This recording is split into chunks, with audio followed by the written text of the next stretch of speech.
Hello everyone, welcome to super grads CAT. जैसा कि cat 2023 का एक वीडियो मैंने अपलोड किया था, most difficult questions of CAT 2023, और वो काफी पसंद आया लोगों को। स्पेशली उसके जो मेथड्स थे, जो अलग अलग डिफरेंट काइंड ऑफ सॉल्यूशंस मैंने उसमें मेंशन किए हैं, rather than solving the traditional way and taking it lengthy and more time. Those were really good and appreciated by you. So thank you for that. आज मैं फिर से cat 2022 के कुछ बहुत ही अच्छे क्वेश्चंस आपके साथ डिस्कस करने वाला हूं, जो कि अगेन मेथड ऑफ सॉल्विंग बहुत मैटर करता है। जहां पे first question is for any natural number n. Suppose the sum of first n terms of an arithmetic progression is n plus 2n square. If the nth term of the progression is divisible by 9, then the smallest possible value of n. So, सबसे पहले अगर आपने इस तरह के question नहीं किए हैं तो ये बहुत ही मुश्किल हो जाता है कि इस क्वेश्चन को स्टार्ट कहाँ से करना है। So it says for any natural number n, है ना? Suppose the sum of first n terms. So what we can say, अगर मैं फर्स्ट टर्म को t1 मान लूं, सेकेंड टर्म को t2 मान लूं, सो tn minus one and tn, ये फर्स्ट n टर्म का सम हो गया, जो कि क्या हो जाएगा, n plus 2n square. Now question is talking about if the nth term. So nth term हम कैसे फाइंड करें? यहां तो सम दिया हुआ है, तो अगर first n minus one term ले लें, like this will be the sum of first n minus 1 term, and this will be equal to n minus 1 plus 2n minus 1 whole square, right? अब एक काम करते हैं, अब इसे जो है सब्ट्रैक्ट कर देते हैं, तो हमें क्या मिलेगा? देखो, यहाँ पे सारा कुछ कैंसिल आउट हो जाएगा, t1 t2 till tn minus one, और हमारे पास बच जाएगा tn इज इक्वल टू, ये n minus one will be one plus two times. तो यूजुअली इसे हम सॉल्व करके भी कर सकते हैं, n square plus n minus one whole square is n square minus two n plus one. But जब भी ऐसा कुछ n square minus m square का फॉर्म आता है, मुझे याद आता है formula a square minus b square, उससे ये बहुत ही इजीली सॉल्व हो जाता है। सो जैसे अगर मैंने टू कॉमन ले लिया तो क्या बचा, n square minus n minus one whole square, तो क्या आ जाएगा, n minus a minus b, तो ये वन आ जाएगा, a plus b, so two n minus one आ जाएगा, n plus n minus one. So we can say the nth term Tn will be equal to 4n minus 2. So it will be 4n minus 1. ये आ गया मेरा nth term। अब question क्या है? Now question is regarding smallest possible value of n, जिसके लिए nth term of the progression is divisible by 9. nth term of the progression is divisible by 9। इस टर्म को 9 का मल्टीपल बनाना है, तो क्या कर सकते हैं हम n की वैल्यू रख के चेक कर सकते हैं, as it says for any natural number n is equal to 1 2 3 4 5 6 7, n 7 रखने पे 28 माइनस 1 27 आता है ना। तो एक तो वो तरीका हिट एंड ट्रायल। दूसरा हम क्या कर सकते हैं, इस वैल्यू को इक्वेट कर दो multiple of 9 which is 9k। तो क्या कह सकते हैं, 4n will be equal to 9k plus 1। Now left hand side क्या है, 4 का मल्टीपल है, तो राइट हैंड साइड भी 4 का मल्टीपल होना चाहिए। क्या हम इसे लिख सकते हैं 8k प्लस k प्लस 1, है ना। 4n will be equal to 8k plus k plus 1। अब देखो 8k 4 का मल्टीपल हो गया, तो k प्लस 1 4 का मल्टीपल होना चाहिए, तो बताओ k की मिनिमम वैल्यू क्या होगी, 3 होगी। कितना आसान हो गया। सो k की वैल्यू अगर हम यहाँ पे 3 रखते हैं, k इज इक्वल टू 3 के लिए 4n माइनस 1 क्या हो जाएगा, 27। सो 4n क्या हो गया, 28, और यहां से n निकल के आ जाएगा विच इज इक्वल टू 7। तो कभी भी इस तरह के कंपैरिजन में कंफ्यूजन हो, यूज दिस मेथड। और कभी दिक्कत नहीं आएगी. So smallest possible value of n is 7. That is our first answer.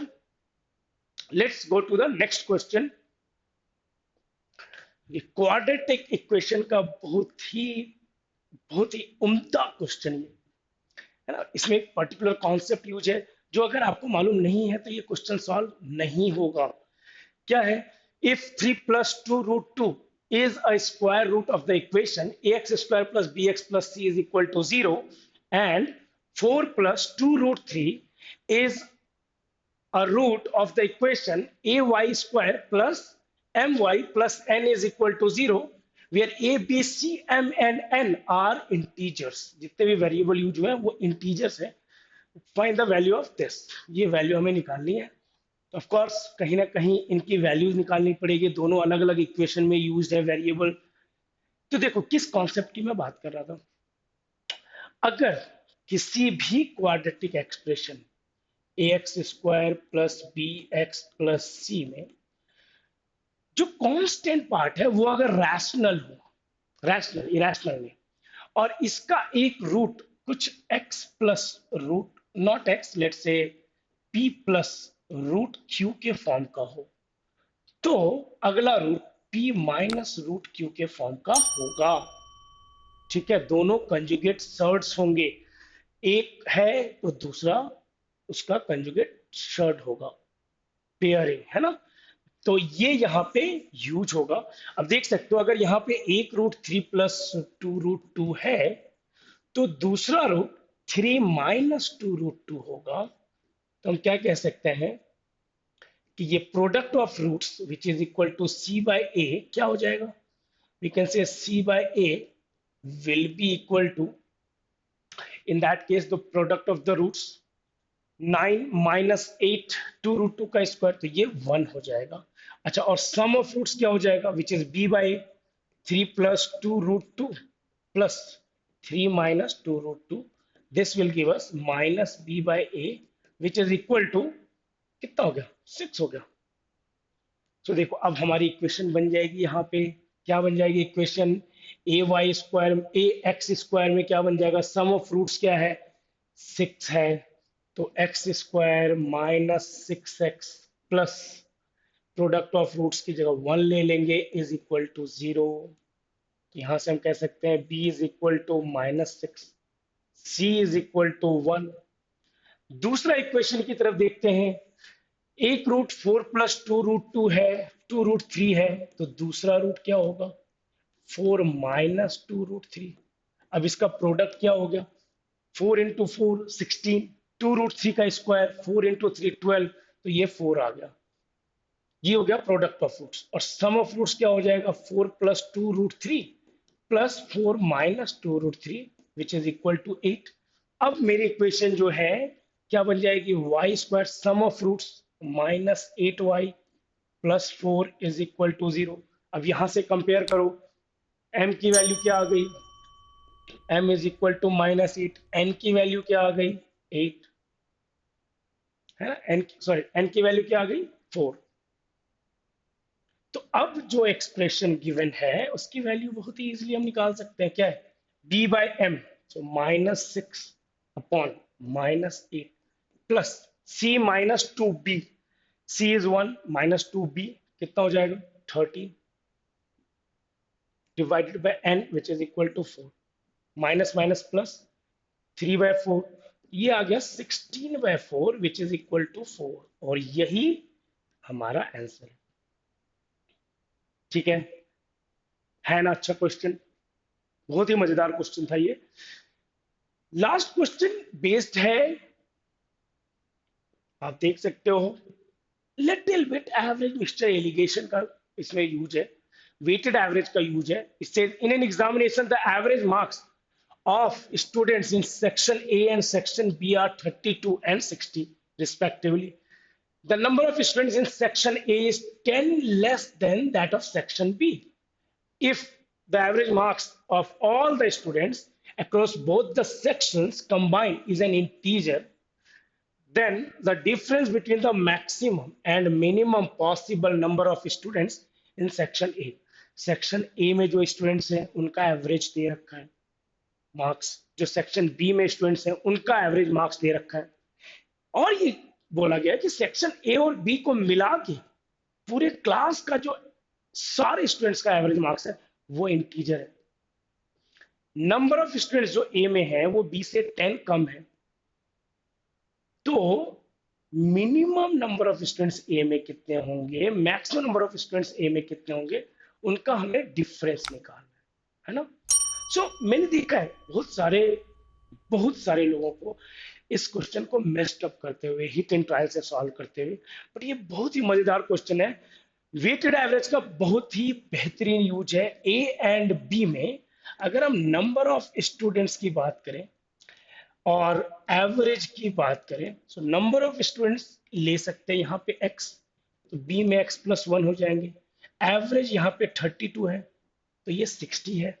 तो जो वेटेड एवरेज होगा पूरे क्लास का, जो एवरेज होगा, वेटेड एवरेज क्या हो जाएगा, सो 32x plus 60 into x plus 1 like this divided by 32 plus, not 32, we will have to take the number of students, so 2x plus 10, this is 10 right, so यहाँ पे ये 10 ज्यादा है ना, तो ये वैल्यूज हमें फिर से लिखनी पड़ेंगी। ये हो जाएगा x प्लस 10 और यहाँ पे हो जाएगा 60 into x plus 10, तो 60x plus 600 और टोटल नंबर ऑफ स्टूडेंट से डिवाइड कर देंगे विच इज 2x plus 10। अब क्या हो जाएगा, ये 92x plus 600 divided by 2x plus 10। अब देखो मजे की बात, क्या हम इसे लिख सकते हैं, देखो 2x है, 46 अगर कॉमन ले लें तो 2x plus 10 तो कितना हो गया 460, तो यहाँ कितना बच गया 140 डिवाइडेड बाय 2x plus 10। क्या आ गई ये वैल्यू, देखो ये आ जाएगा 46 प्लस 140 बाय 2x plus 10, और ये पूरी की पूरी वैल्यू इंटीजर होनी चाहिए। अगर ये वैल्यू पूरी की पूरी इंटीजर होनी चाहिए तो 140 बाय 2x plus 10 भी इंटीजर होना चाहिए, है ना। और x क्या है, x तो नंबर ऑफ स्टूडेंट्स है, पॉजिटिव इंटीजर है, तो मिनिमम वैल्यू हम क्या ले सकते हैं x की, कि ये इंटीजर हो। मैक्सिमम वैल्यू क्या ले सकते हैं कि ये एक इंटीजर हो। सो मिनिमम वैल्यू तो 10 से बड़ी होनी चाहिए कुछ डिनोमिनेटर में। 10 से बड़ी कौन सी वैल्यू है जो 140 का फैक्टर है, 14 है, और तो कुछ नहीं है। तो अगर 2x plus 10 14 लें तो यहां पे हमें मिलेगा x का minimum value which is equal to 2। Maximum क्या हो सकता है डिनोमिनेटर 140। अगर हम 2x plus 10 140 लें तो यहां पे x का मैक्सिमम वैल्यू मिलेगा विच इज इक्वल टू 65। अब देखो आ गया मैक्सिमम और मिनिमम, तो अब डिफरेंस निकल के आ जाएगा 65 minus 2 which is equal to 63। और ये एक थीटा क्वेश्चन था, तो ऑफ कोर्स लोगों के अलग अलग आंसर आ सकते हैं और लोग अलग अलग आंसर डाल सकते हैं बिना जाने कि वो गलत है या सही है, राइट। तो उम्मीद है सॉल्यूशन अच्छा लगा होगा। ये बहुत ही अच्छा कॉन्सेप्ट है, नंबर्स और वेटेड एवरेज को मिला के जो हमने यहाँ यूज किया है क्वेश्चन में। Now apart from that if we come to CAT, अगर आप कैट की प्रिपरेशन कर रहे हो and if you are looking for CAT previous year questions to practise as a mock, so कहीं जाने की जरूरत नहीं है, toprankers.com पे जाओ आप, go to online courses CAT and OMETs, and then वहां पे आपको दिखेगा CAT previous year papers and these are given for free as a mock. एक मॉक की तरह आप दे सकते हो CAT previous year papers slot wise. Amazing है ना।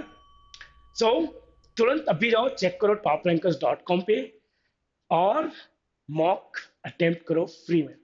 Alright, so that's it for today guys. Okay, I hope you like the video. Okay, you understood the solution जो मैंने यहाँ पे डिस्कस किया है। So if yes, press the like button, or if you have any kind of feedback, let me know in the comments. Thank you for watching. Bye bye.